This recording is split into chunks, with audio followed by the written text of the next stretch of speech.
Et bonne année, ouais, t'as raison. S'il y a un moment où il faut mettre en l'argent, c'est là. 8 millions d'euros. Le plus gros mensonge de la vidéo de Pierre, les fausses larmes. Ça fait des mois que je peux pas les payer parce que Pierre a en otage le chèque.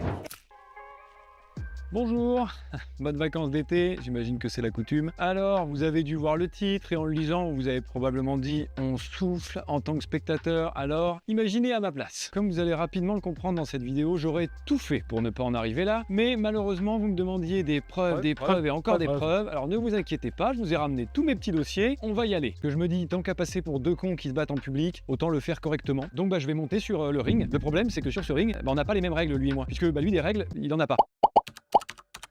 La loi, il a décidé de la prendre et de se torcher le cul avec, tandis que moi, je vais essayer de la respecter. Du coup, ce que vous allez voir ici, c'est Pierre le Funambule. Je vais essayer de répondre, mais en respectant la loi. Finalement, je suis en train de me rendre compte qu'après Sylvain le Magicien, vous allez avoir Pierre le Funambule. C'est un cirque en fait, pas un ring. Hein. Et en parlant de loi, alors pas juridique cette fois-ci, il faut que je vous parle de la loi de Brandolini, parce que c'est exactement ce dans quoi je suis actuellement. Alors la loi de Brandolini, c'est l'idée que dire une idiotie, ça prend 4 secondes. Développer un raisonnement qui explique pourquoi c'est une idiotie, ça prend une demi-heure. Maintenant que vous avez cette information, je vais essayer d'être le plus clair et concis possible. Avant de commencer, je voudrais juste vous donner le contexte dans lequel je tourne cette vidéo. Juste après sa vidéo de réponse, eh bien, j'aurais dû signer un contrat de confidentialité que des avocats m'ont apporté. On se moquait des contrats. Un contrat. Ça y est, j'y suis passé, puisque ce contrat, si je l'avais signé, ça aurait voulu dire que je n'aurais plus jamais eu le droit de parler de cette affaire. Et lui non plus, puisque ça allait dans les deux sens. Sauf que moi, j'ai aucun intérêt à le signer, puisque j'ai rien à cacher. C'est pour ça que je suis là devant vous aujourd'hui. On va pouvoir parler de tous les sujets que je trouve importants et que vraisemblablement pour certains vous trouvez aussi importants. Cette vidéo, elle va avoir plusieurs rôles. Déjà, vous expliquer le pourquoi je me barre de YouTube, même s'il y en a qui sans doute, il y a d'autres raisons, donc je vais vous les exposer ici. Mais forcément, l'une des plus grosses parties de cette vidéo, ça va être répondre à toutes les conneries que j'ai vues sur internet, les insultes que j'ai pu recevoir à cause de Sylvain, qui a décidé de ne vous raconter qu'une partie de l'histoire. Donc aujourd'hui, c'est atelier puzzle, puisque à beaucoup de moments, la vérité, il l'a enterré au fond du jardin. Hein. Dans le milieu de la police scientifique, on appelle ça du pont de Ligonnès. Et pour que vous ayez de quoi suivre directement chez vous, vous avez créé un petit PowerPoint que vous allez retrouver en description, tout simplement. Vous avez qu'à l'ouvrir et à mettre la vidéo en même temps. C'est des preuves en vidéo directement. Mais dans la description, il va y avoir d'autres liens plus ou moins importants, notamment un lien qu'il faut que je vous explique tout de suite parce que cette vidéo est ma vidéo d'annonce de j'arrête YouTube. Oui, mais ce ne sera pas ma dernière vidéo. Il y en aura encore une ou deux. En fait, j'ai juste pas envie de finir comme numéro 1 parce que l'autre il voulait plutôt des vidéos. Vous claquez une vidéo face cam pour vous expliquer vite fait 2-3 trucs. Non, j'ai envie que c'est de la gueule. J'ai envie que ce soit un hommage aux 8 voire bientôt 9 ans que j'ai passé sur internet à créer du contenu et surtout j'ai envie de vous remercier avec cette vidéo. Enfin, vous remercier pas tous non plus. Donc vous avez préparé une vidéo qui normalement devrait vous plaire. Il faut vraiment, j'insiste, la voir comme un hommage. Alors avant tout un hommage à Vilebrequin, donc je vais reprendre énormément de code, hein, là, vous étonnez pas, mais aussi un hommage façon Sylvain, puisque vous allez voir dans cette vidéo, vraisemblablement je vais avec le contenu de Vilebrequin et toutes les idées, ça pose de problème à personne. Alors cette vidéo j'ai envie de la faire depuis longtemps, mais je vais pas par respect. Moi je vais arrêter de me bref, le lien teaser est dans la description pour ceux qui ont envie de voir, allez-y après la vidéo évidemment, et pour les autres, cliquez sur l'autre lien qui amène vers le PowerPoint puisqu'on a plein de trucs à dire.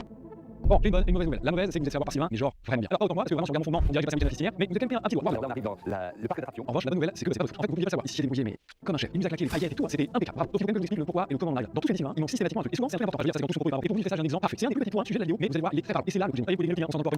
D'abord, il a dit que j'avais coupé son pied. Cette photo avec un coup de mon pied. Juste là, je fais par le fait que le gouvernement s'en branle, effectivement, il faut faire des photos pour Instagram. Un coup de mon pied. Cette photo, il faut sur Instagram, mais tout lui, puisque c'est la photographe sur la photo. Je bien, on a les photos originales. Du coup, on a vu quand on est parti, la photo originale, ça. Et on le sait, on peut pas lui enlever à Sylvain. De c'est lui qui connaît mieux. Alors comment il a pu confondre une 5-6 et un pare-choc de GT3 RS. On voit même le trait, la mission, la carrosserie, tout. Enfin, on voit pas comment on peut se alors, t'as juste une capacité d'autoconvaincre folle. Et c'est la vidéo, c'est pas quand même pas du coup, j'ai dit au début, c'est un peu génie et folie, la frontière est très fine. Bref, et comme si ça suffisait pas, on a une photo de shooting disponible en miniature sur Amazon Prime dans les deux donc vous constatez, du positionnement, ce qui est vraiment pas je trouve là. Et après, cette photo magique, Sylvain Magicien nous a présenté, cette vidéo, elle va là, vous faire la pub de ma chaîne, je me casse de YouTube. Voilà, c'est pas clair, j'arrête, d'accord, on perd du faire des stats, on est pas faire cette vidéo, je la fais évidemment pour mes proches, pour moi, mais aussi juste pour établir la vérité. En fait, un jour de garantie, mais je me coupe, et puis, il y a des vidéos, vous avez cette histoire, donc, il y a 30 minutes de gueule, 50 par milliard, dans la vidéo, avant d'avoir les infos, est-ce que vous avez donc dans il y a la fin du mois, puis ensuite la vidéo de Sylvain, qui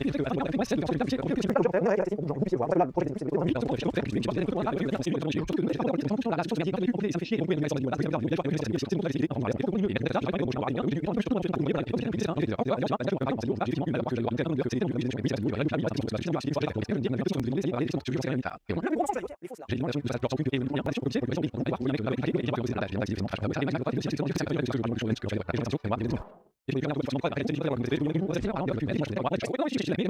a parlé, il y a des questions pour vous, ça fait bizarre, et forcément, c'est explication, la vidéo, plus la vidéo, expliquer, répondre, c'est la vidéo, puis on pense que c'est le régime de la vidéo, vous avez fait, vous avez fait, pour après, pour une réflexion, et l'action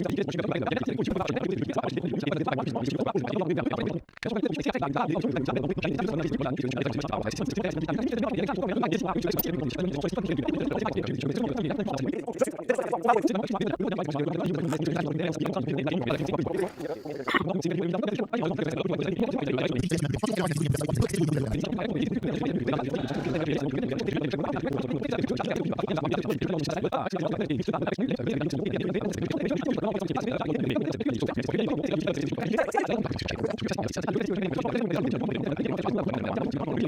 c'est pas,